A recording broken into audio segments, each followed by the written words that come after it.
but this time I'll be presenting. But I'm joined online by Rémy. Rémy, can you hear me? Yes, I can. We're going to do a mic check on you, Rémy. I can hear you. You can't hear me? Yes, I can hear you now. Can you hear me? Yes, I do. Okay, so this evening, we're going to be looking at the WIS2, an introduction to its application and how it was one of the ways in which we're trying to implement it in the Caribbean. So I'm going to have Rémy start. Rémy, you can introduce yourself and then I'll take over after. So you can go ahead, Rémy. Yes, thank you, Dwayne. Hello, everyone. So my name is Rémy Giraud. I'm from Météo France, but I'm here as the chair of the Standing Committee on Information Management and Technology for INFCOM in WMO. And I'm here to introduce briefly WIS2. So we've agreed with Dwayne that I will use 12 to 15 minutes to our time. I have a clock in front of me, so let's move on. So next slide, please. Okay, so WIS2 has been built after a long history of solution for data exchange. Those of you who are familiar with that, you know that we are still using the GTS. We are also using the WIS, which has been implemented in 2007.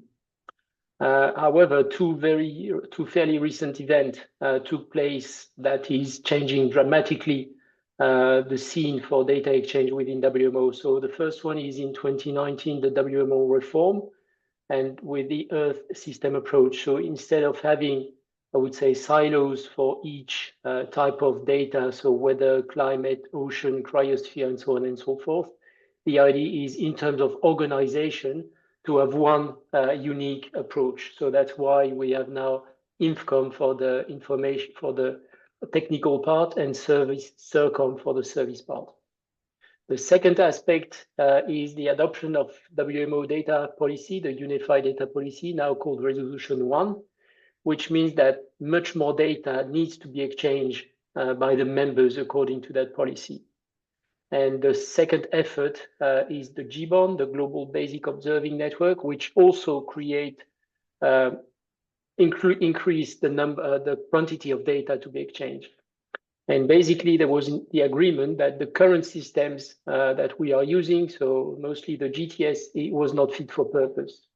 So we decided to create the WIS 2.0, and that's I would say the pillars in terms of technology. So instead of defining our own solution, we are using open standards as much as we can.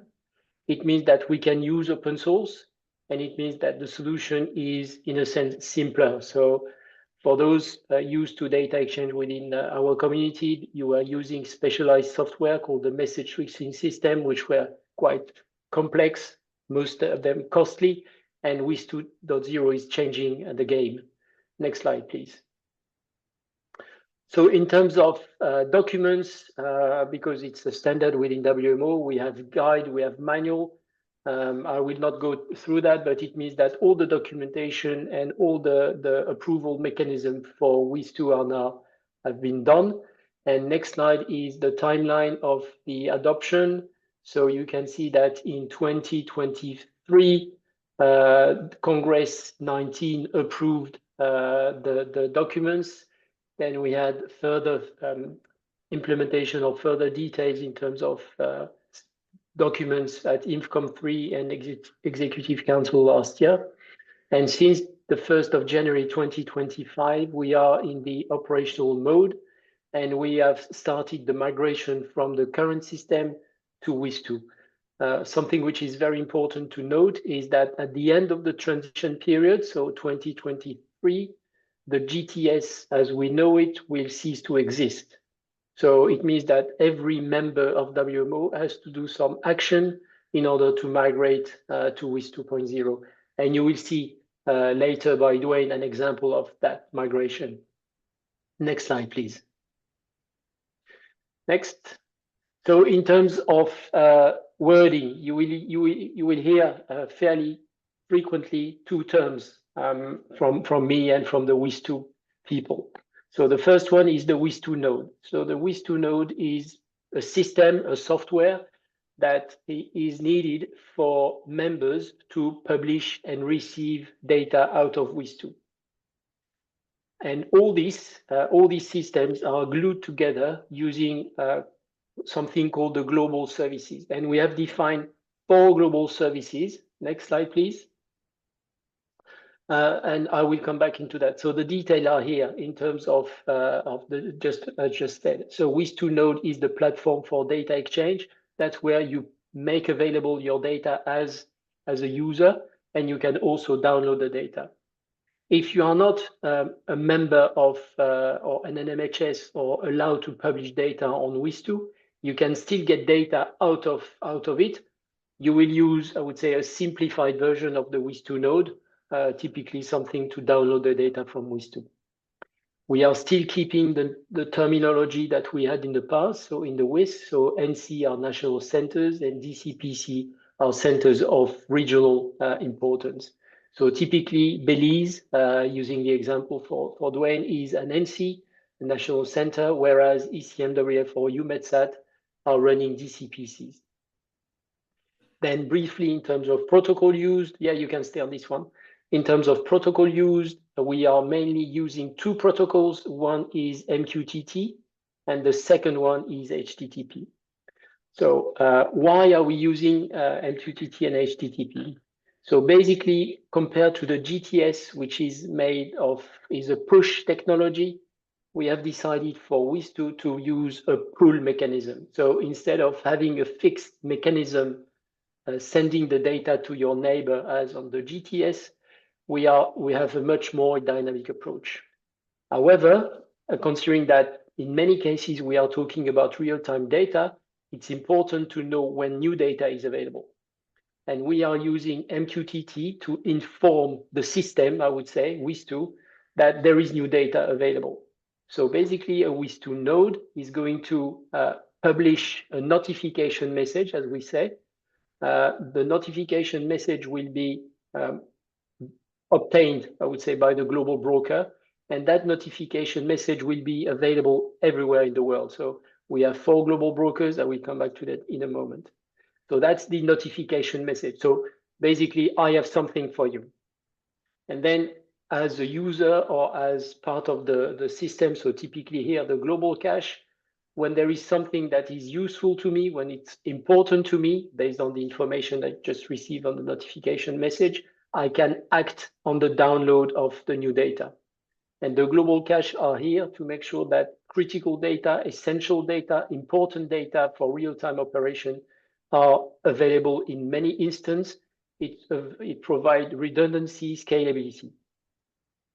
Another very important element on WIS2 is the metadata. So describing our data set is absolutely necessary, and we need to make sure that these descriptions are available to everyone. And for this, we have a third global service called the Global Discovery Catalog. So Global Discovery Catalog is about hosting the metadata. And last but not least, we are creating a distributed IT system with something like 200 countries around the world. And in order to check that everything is working, we have introduced the concept of global monitoring that is in fact ensuring that all the WIS2 nodes and all the global brokers, all the global cache are effectively up and running and delivering the job they have to do. So this is a very simple view of the system. Next, please. So as I said, in terms of protocol, we are using MQTT, which is a very well-known protocol in the IoT world. So a data producer will publish a short message describing the available data and how to access it to a URL. Then the global brokers are subscribing to the announcement. And for core data is a term from WMO Resolution 1. The global cache will keep a copy of this information and will make that data available to everyone. The purpose of the global cache, as I said earlier, is to provide scalability, redundancy, and to avoid everyone getting the data from the source of the data itself. So to avoid massive download from directly the WIS2 node. So it's a scalability issue aspect. Next, please. So in terms of global services, you can see that we have a fairly good representation of countries around the world, having 4 global brokers, 6 global cache, 3 discovery catalog, and 2 global monitor give us the redundancy and the reliability we need. All of them have been running since 2024, and we have extended tests at the end of last year to ensure that everything was ready. And as it was the case, we declared WIS 2.0 operational, meaning that now it can be used, I would say, officially and not only on test purposes to exchange the data between members. Next slide, please. The following slide, I will not go into those for the interest of time, to give a bit more time to Dwayne. So if you want to have a look at the PDF later, so there are 6 examples. These examples are in fact there to explain the flow of how the flow of exchange of information is working between the nodes and the global service. So here you can see that the notification message are available on the global broker by having these subscriptions. And the next slides explain to you what is happening for these notification message. So here, that's the global cache in action, knowing that there is a notification message. And next slide, you can see that the global caches are getting the data from the WIS2 node. So that's the basic architecture that we are using now. And now you can skip 3 slides, I believe, and I will hand over to Dwayne. Thank you. Thanks, Rémy. 11 minutes, Dwayne.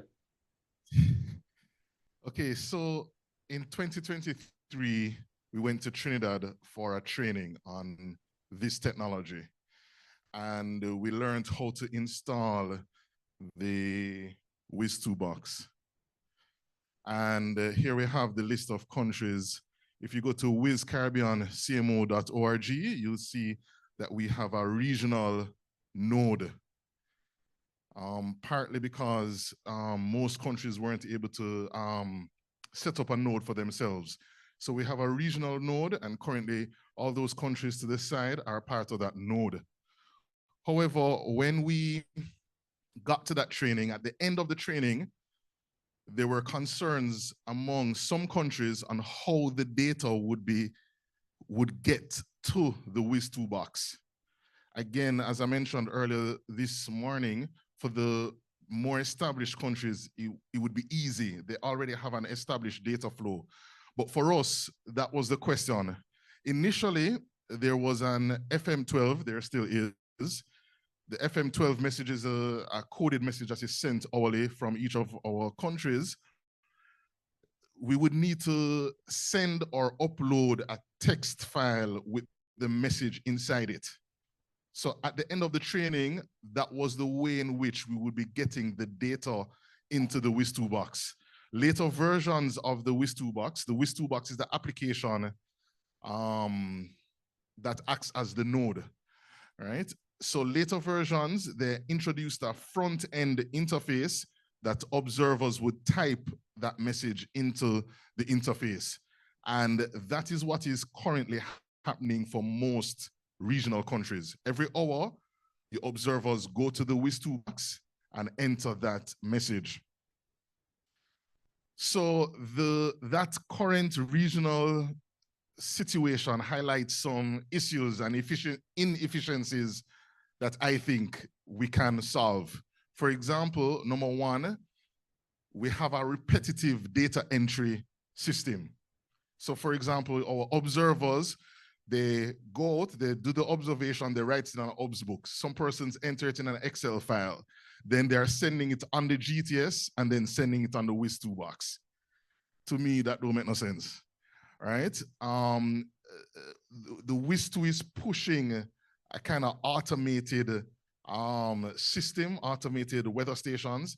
And as we look at some of the data sets, we see strange ways in which they are programming their data loggers to generate messages, for example. And thirdly, there's no real provision for automated weather stations to send these messages on the WIS2 box. And on top of that, there's no way to automatically generate the WMO messages needed. So for example, our sign-up messages, day or climate. So at the bottom I have here, human resources that could be used elsewhere are devoted to processes that should be and can be automated. It just is a waste of time. So why do these things exist? And again, we kind of looked at this earlier this morning. Organized, streamlined flow of data from weather stations to end users, whether it's internal, local, or international, have not been developed. In other words, Met Services haven't looked at the big picture and said, okay, how are we going to streamline this data flow?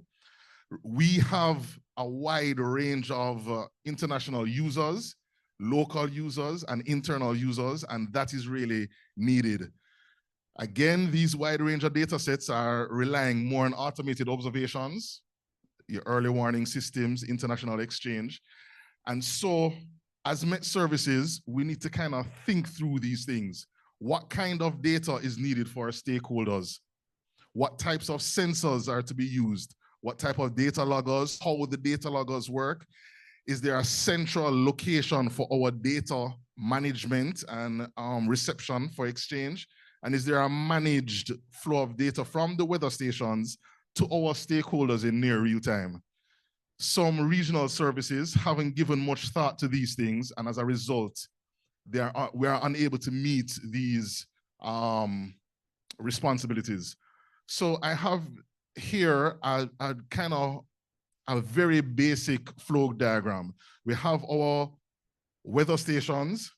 Typically, we should have a central location to store this data.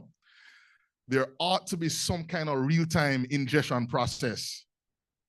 And from that real-time ingestion process, you can either push it to a CDMS or push it in real time to our data users. So I have here WIS2, Oscar, your website may need real-time data, a mobile app or early warning system. Here's another brief kind of example. Myself and Rémy, we're part of a task team tasked with standardizing the first mile of data communication. And there again, in green, is our weather stations. Somehow we need that data to go to some central processing system, data collecting processing system, which could go to the WIS2 node or your CDMS. So based on this kind of overview, what have we done? So in Belize, we have standard Met sensors. We're talking with some of the guys there. We have a standard set of sensors that we have tested and we trust. We have a standard way to output data from our data loggers. Even if it's from different manufacturers, they all do the same thing. Every 5 minutes, this is what we want. Bam, bam, bam, bam, bam. There's a central location to store all our data, and we have a real-time ingestion process. That goes into a CDMS, and that data is made available in real time to any one of our stakeholders, which again, I kind of spoke about briefly this morning. So it was very easy for us in Belize to automate the WIS2 process. After that training, it was just me going home, writing a SQL script to get what we need from WIS and automate that process. Boom, within 2 weeks, that was being done automatically. And some of the regional guys, they were, man, what we're going to do. So for Belize, this is what it looks like. We have our weather stations. We have a central location for all data, radar, lightning, weather, database backups, everything. One central location. Whatever we need, hit that server. You want lightning data? Bam. You want weather data? Right there. So we have a very organized approach. Then that is ingested into an application called Surface. Right? It acts as our real-time ingestion and our CDMS, and that's what we query. Whatever you want, whoever you are, this is where that data is going to come from.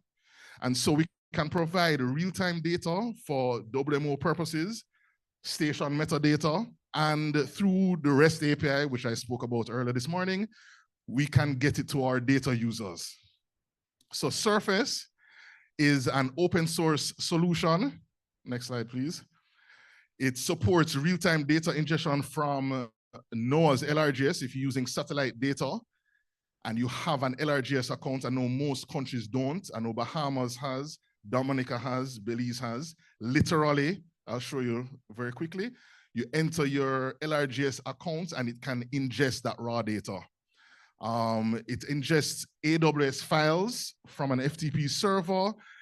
There are multiple ways of data entry, key entry, Excel files, AWS files. It aggregates, again, I mentioned this earlier this morning, our sub-hourly data into hourly, daily, monthly.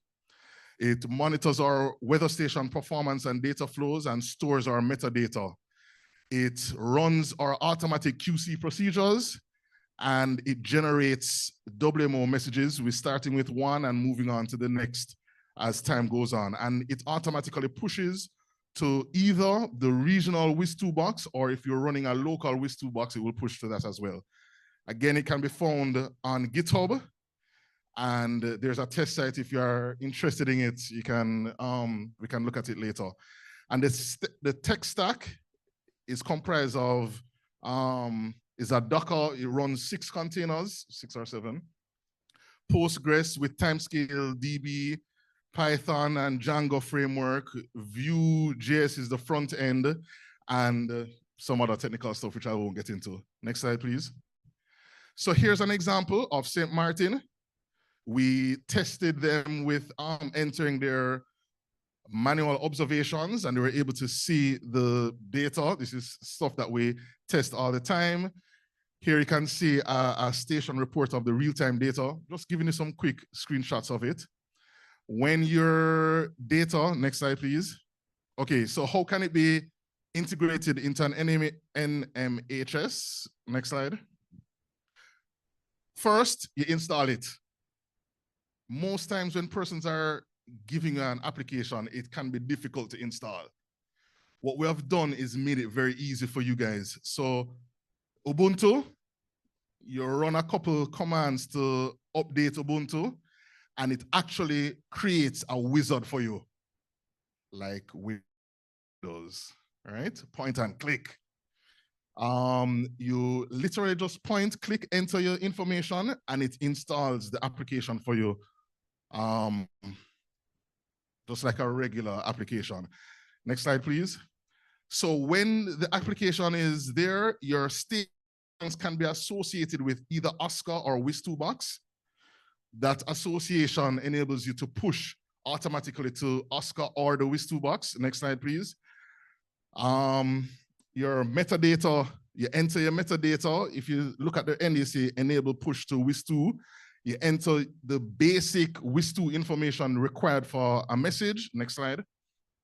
And you have access to a dashboard that monitors and controls your messages. Next slide. Here, through the dashboard, you enter your WIS toolbox credentials, whether it's a local WIS toolbox or regional. Next slide. And you can configure how the messages are sent. You can publish only to your local WIS toolbox or to both, and you can set your offset. If you notice on the bottom right-hand side, you'll see add GTS headers, because we're in this transitional phase between using the GTS and the WIS toolbox. You can add your GTS headers so that, and Rémy can explain this better than I can, the WMO is putting in place a WIS2 to GTS gateway so that you don't have to send on the WIS toolbox and the GTS. You just send on the WIS toolbox and it makes its way to the GTS. Next slide. So here's a practical example of this. Dominica, next slide. Here's Dominica's WIS2 notification, and highlighted there is their GTS headers. So we worked with Dominica to add that. We have Turks and Caicos as well. with their GTS headers. We're doing the same thing in Belize and also in Cayman. And here are just some slides showing, again, the interface, giving you information on the stations that are associated with WIS toolbox, whether they are publishing, hybrid, which is a manual and automatic station together. So you may have manual observations during the day, but no one is there at night. That would be a hybrid station. So whenever you're not publishing, it will send the AWS data. And then very quickly, just looking at some screenshots of message logs that you can check whether or not your message is accepted. Here, we're doing some testing. You see WIS toolbox accepted the message and there's an error. You click the error and you can see what was the problem. Another screenshot of our manual data entry form. It's slightly different from what observers would be accustomed to, but within our group, we kind of made a decision on this. So they have their data entry form there. And the last 3 slides, this is an example of how we configure our automated ingestion from an FTP server. You set up your FTP server, you add your remote folder that you're going to look for the files, you associate it with a station, you enter the file pattern, which is usually linked to a station, and you add a decoder and you can add a cron job to pull the data at your convenience. Next slide. Here is the interface for bringing in NOAA data. You add your NOAA DCP information on the left-hand side, and on the right-hand side, you associate that DCP with your station and it will ingest from the LRGS if you have an LRGS account. And then the last slide, it just gives you an overview of our work within the region. We have different countries at different stages of this automation. We have a basic operational checklist on the right-hand side, and then we work with each country, and we go through this checklist. Where are your files? How are they decoded? Is that automated? Step by step. This is what I'm talking about. It's easy to talk, but to implement this is a different animal because you have a wide range of data sets and people don't like share data and blah, blah, blah, blah, all kind of thing. So we have to work with every single country and understand what is happening in each Met service and go step by step to try to solve this issue. But as you go through this, once you reach number 21 at the bottom, we're hoping that they will evaluate the application over a 3 to 6 month period and see whether or not this is a solution for them. Sorry for taking up so much time. Thank you very much.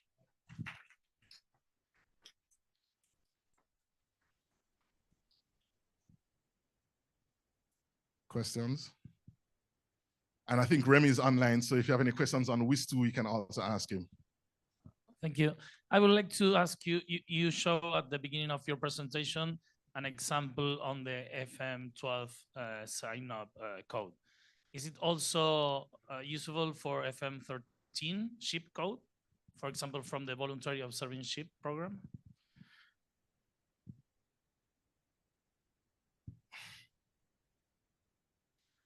So the FM12, so on WIS toolbox, I don't know if it supports FM13. Maybe Rémy may know this.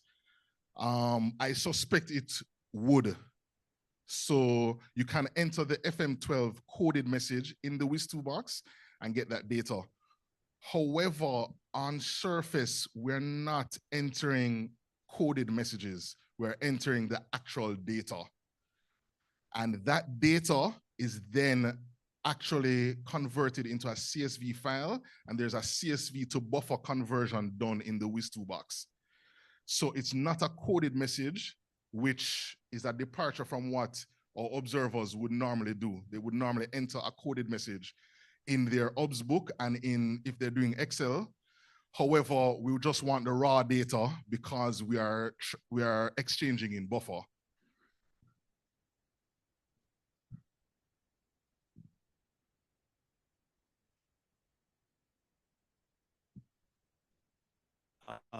Quick question now. What is the future therefore in terms of WIS and the EDIS platform?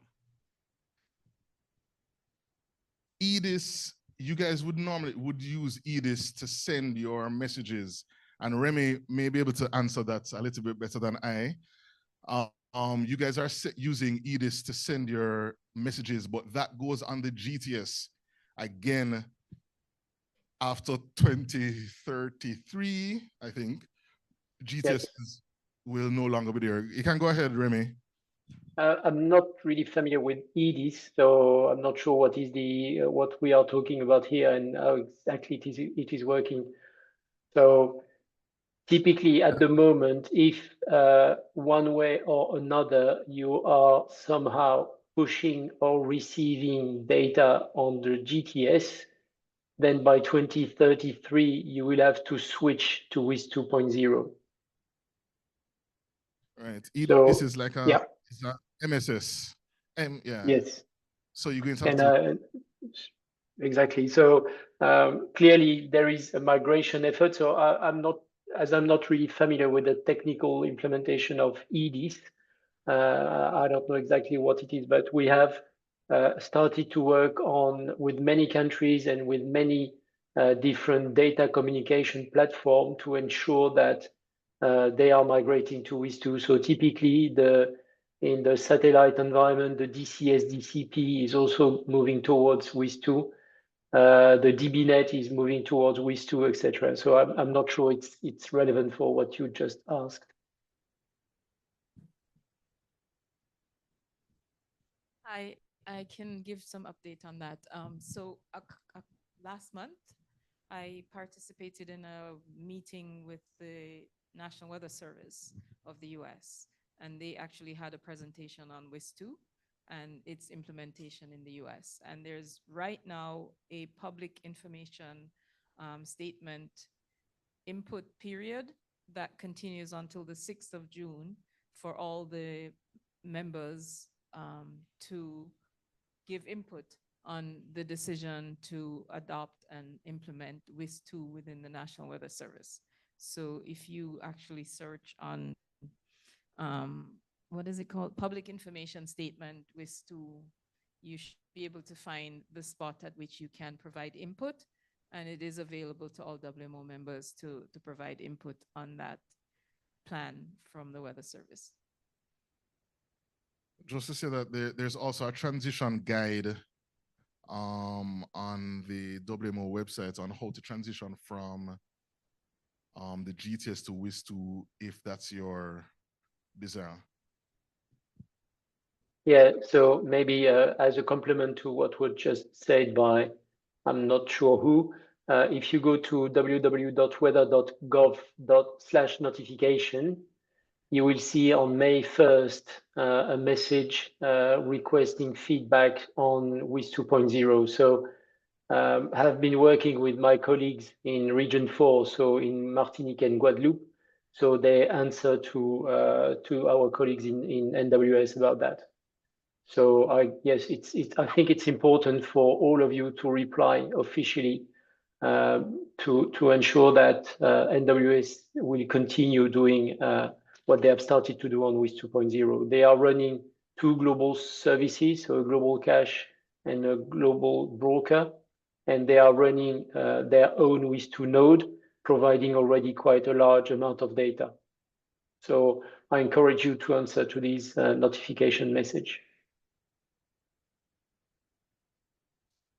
Did you say WIS 2 will be obsolete in 20? No, GTS will be obsolete. GTS, sorry, will be obsolete. Yeah. So in a sense, it is, I would say, let's say at the moment, if we are using some term, let's say it's deprecated. Okay, so it means that there is no new data that can use the GTS. So typically for the GTS, you need what is called headers. So what Dwayne mentioned in his example, the GTS headers, and it was decided not to allocate any more new headers since the 1st of January 25. So we can consider that right now the GTS is frozen in a sense. So we can still use it for our operational data exchange, but there is no new data. And typically, with the evolution towards GBON, many countries will implement new observing stations, and these new observing stations will only be available on WIS2.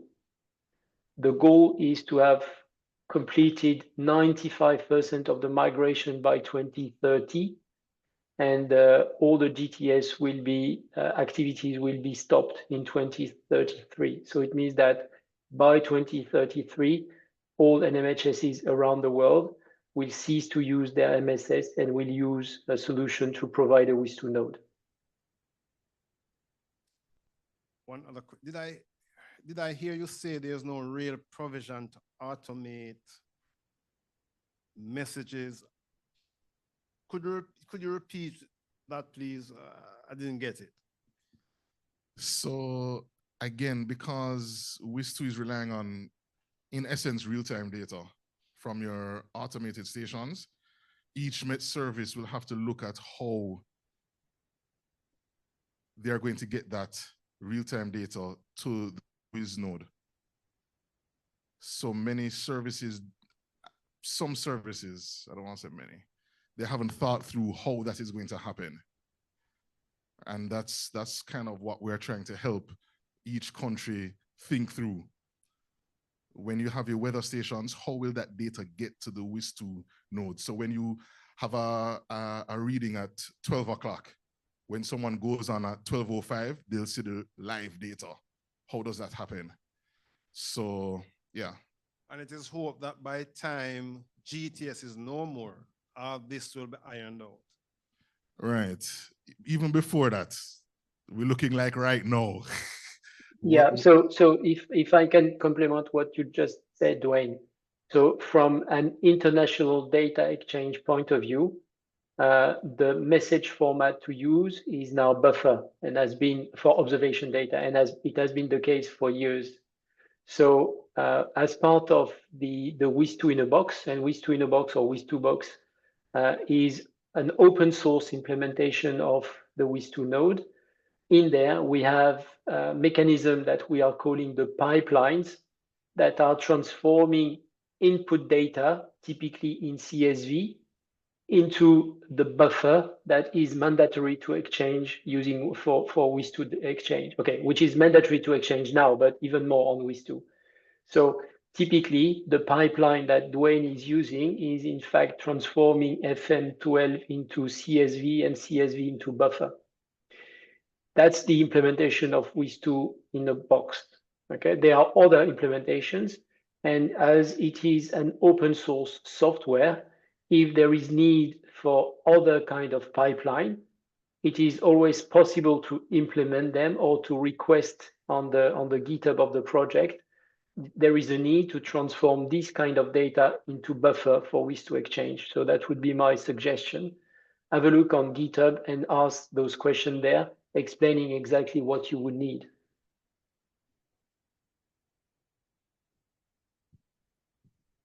I'm just curious about the LRGS, the data that you use. Do you use the timestamp on each transmission, or do you use the timestamp of the sensor itself per sensor per data transmitted? So typically what we do, practically, we have two solutions. CIMH through Marvin, we can decode, we have to understand what is being transmitted, and they can decode it. What we do in our message, we generate a timestamp for the message. So within the data payload, there's a timestamp for our data. So you can look at our data and see, typically every hour we send 6 messages, and you see the timestamps for each of these 6. So it's different persons do it different ways. It's kind of like a case by case thing.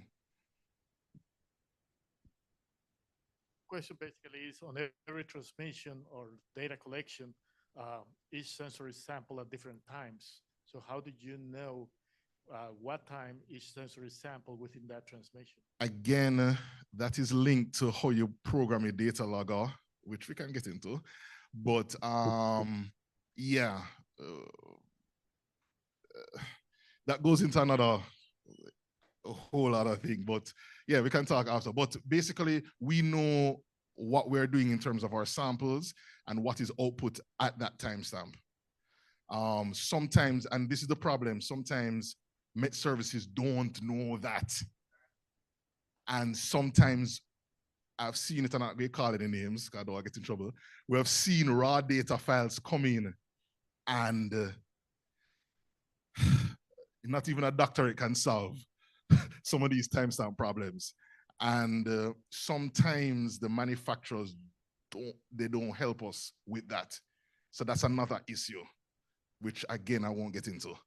But so these are some of the difficulties that we face in terms of handling the raw data. I just want to big up Holly from Turks and Caicos, because she has been really helpful. Jamaica had an issue in terms of downloading raw data, and because of our group, they had solved the problem and were able to share it with the region. And some of these issues, man, it's really painstaking. So yeah. Excellent. Well, thank you very much, Dwayne and Rémy. Appreciate it. We now have. Thank you. We now have our last presentation of the day.